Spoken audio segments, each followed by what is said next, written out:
જેને આપણે કહીએ છીએ ઈડરિયો ગઢ, ખૂબ જ ફેમસ, કદાચ ઈડરિયો ગઢ વર્લ્ડમાં ફેમસ છે એવા ઈડરિયા ગઢની તળેટીમાં ખૂબ સુંદર શહેર, ટાઉન કહીએ, જબરજસ્ત ત્યાંના લોકો, બળવાન લોકો, શૂરવીર લોકો એવા ઈડરના એક વ્યક્તિની વાત કરવા જઈ રહ્યો છું. વ્યક્તિ ખૂબ સ્મિત સાથે લોકોનું સ્વાગત કરે છે. બાળકોમાં પાત્ર ખૂબ જ પ્રિય છે. કોઈ પણ બાળક આ વ્યક્તિને એની હાજરીમાં અથવા તો ગેરહાજરીમાં અવશ્ય યાદ કરે.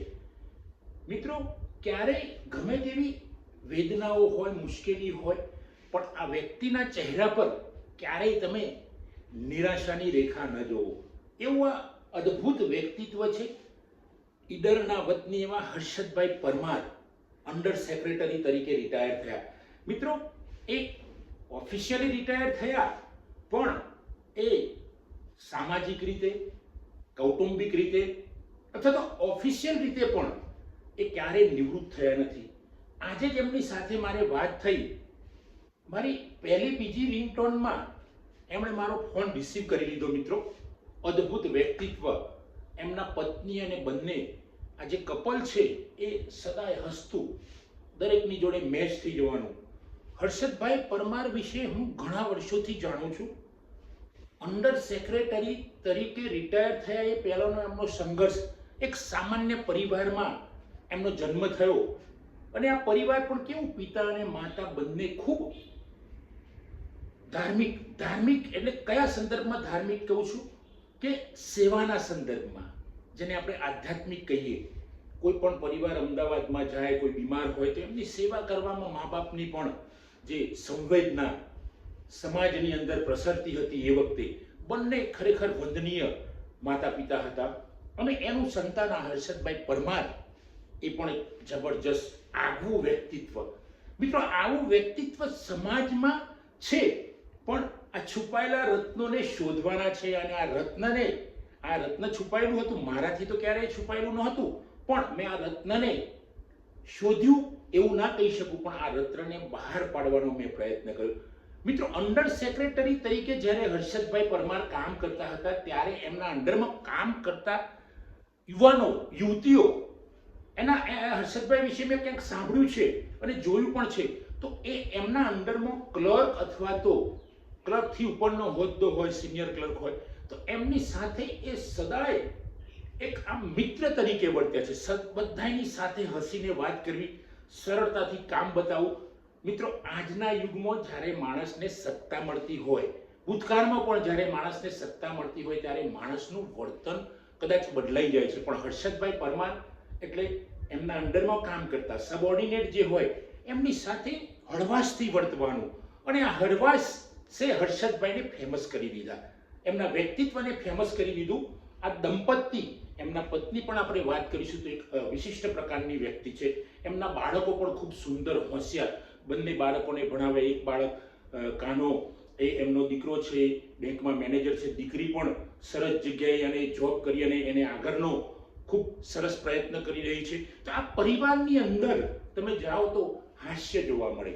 આ પરિવારની અંદર જાણે કે તમે જાઓ તો તમે એક નાનકડું સ્વર્ગ છે અને આ સ્વર્ગમાં જે દેવો ફરી રહ્યા હોય એવું. મિત્રો, આ મારી કલ્પનાની વાસ્તવિકતા છે, કારણ કે મેં તો પ્રત્યક્ષ જોયું છે. હર્ષદભાઈની શરૂઆત ઈડરથી શરૂઆત થઈને અમદાવાદ સુધી આવી. અમદાવાદથી એમણે કોલેજ કરી, બીકોમ કર્યું. મિત્રો, જુનિયર ક્લાર્કમાં આ વ્યક્તિ સિલેક્ટ થયા, પણ મગજમાં પેલી અંદરની જે ઉદ્દેશની રાય ભરાઈ રહેલી કે મારે જુનિયર ક્લાર્ક તરીકે રિટાયર થવાનું નથી, મારે ત્યાં બેસી રહેવાનું નથી. મિત્રો, સતત મહેનત કરતા ગયા હર્ષદભાઈ પરમાર અને એ સિનિયર ક્લાર્ક બન્યા, હેડ ક્લાર્ક બન્યા, ડીવાયએસઓ બન્યા, એસઓ બન્યા. અને એસઓ બનતી વખતે પણ એમને નક્કી કર્યું કે એસઓમાંથી મારે નિવૃત્ત થવું નથી, કારણ કે આ વ્યક્તિ હાર્ડ વર્કર, સખત પ્રયત્નો કરવાના. અને મિત્રો, નિવૃત્તિના થોડાક વર્ષો પહેલા અંડર સેક્રેટરી તરીકે એ નિમણૂક પામ્યા. અને સમાજની અંદર કોઈ પણ વ્યક્તિ, કોઈ પણ સમાજનું, કોઈ ધર્મનો ભેદ નહીં, કોઈ જાતિ જ્ઞાતિનો ભેદ નહીં, કોઈ પણ વ્યક્તિ જાય એને યોગ્ય માર્ગદર્શન આપવાનું, કોઈ પણ સમાજની વ્યક્તિ જાય, કોઈ પણ એરિયાની વ્યક્તિ જાય, એમના જે અંડરમાં આવતું કામ હોય એના માટે સદાય એ તત્પર રહે, સામેવાળી વ્યક્તિને મદદ કરવા માટે. કેટલાક વિદ્યાર્થીઓને કારકિર્દી માર્ગદર્શન પૂરું પાડ્યું છે. વિદ્યાર્થીઓની વેદના સમજીને ક્યાંક એને જુદી જુદી રીતે હર્ષદભાઈ પરમારે મદદ કરી છે. એ કદાચ છુપી મદદ છે. એ લગભગ બહુ ઓછી વ્યક્તિઓ જાણતી હશે કે હર્ષદભાઈની મદદ છુપી કેવી હતી. પરોક્ષ રીતે પણ એ જબરજસ્ત મદદ કરે. નાના નાના બાળકો એમને વળગી પડે છે. આજે પણ એ તો હું પ્રત્યેક જોઉં છું. એ બાળક કદાચ એમને ઓળખતું ના હોય, પણ એકાદ વાર એમની મુલાકાત પછી બાળક એમને જઈને વળગી પડે છે. મિત્રો, આ બાળક હર્ષદભાઈથી ઉપર તો પહોંચાતું નથી, પણ એના પગ પડીને વળગી પડે છે. ત્યારે તમે સમજી જાઓ કે આ વ્યક્તિનો પ્રેમ અનોખો હોય.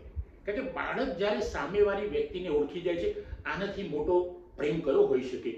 આવા અંડર સેક્રેટરીના હોદ્દા પર રહીને પણ સરળતાથી કામ કર્યું. કોઈ પણ વ્યક્તિ માટે નિસ્વાર્થ સેવા કરી અને એ સાથે સાથે પરિવારનો વિકાસ થાય એ પણ એમણે ધ્યાન આપ્યું. સામાજિક કાર્યક્રમોમાં હાજરી આપી. સમાજની આગળ લઈ જવા માટેની શું પ્રક્રિયા છે, શું પ્રયત્નો છે, એની અંદર પણ હર્ષદભાઈ પરમારે ખૂબ સુંદર ફાળો આપ્યો છે. મિત્રો, આ વ્યક્તિની વાત મેં એટલે કરી છે કે ઈડર જેવા વિસ્તારમાંથી આવીને એ વખતે ત્યાં પણ શિક્ષણનું પ્રમાણ ઘણું ઓછું હોય, આપણે સમજી શકીએ વર્ષો પહેલા, અને ત્યાંથી આવીને અમદાવાદ ભણવું, અમદાવાદ રહેવું. એટલે આમ મેં હર્ષદભાઈની વાત એટલે કરી છે કે આજના યુવાનો આ હર્ષદભાઈ જેવા માણસોમાંથી શીખે કે કઈ બાબત અશક્ય નથી. જો મહેનત કરીશું હર્ષદભાઈની જેમ તો આપણે પણ આગળ આવીશું. મિત્રો, ખાસ નવી જનરેશન માટે આ મેં વિડીયો બનાવ્યો છે કે તમે પણ ધારો એ બની શકો છો. હર્ષદભાઈએ ધાર્યું તો એના કરતાં વધુ આગળ નીકળી ગયા હતા. મિત્રો, પણ તમે નવી જનરેશન આ વિડીયો ખાસ જુઓ અને હર્ષદભાઈની જેમ જબરજસ્ત મહેનત કરો અને ખૂબ પ્રગતિ કરો. મિત્રો, આજે આટલું જ. જય હિન્દ.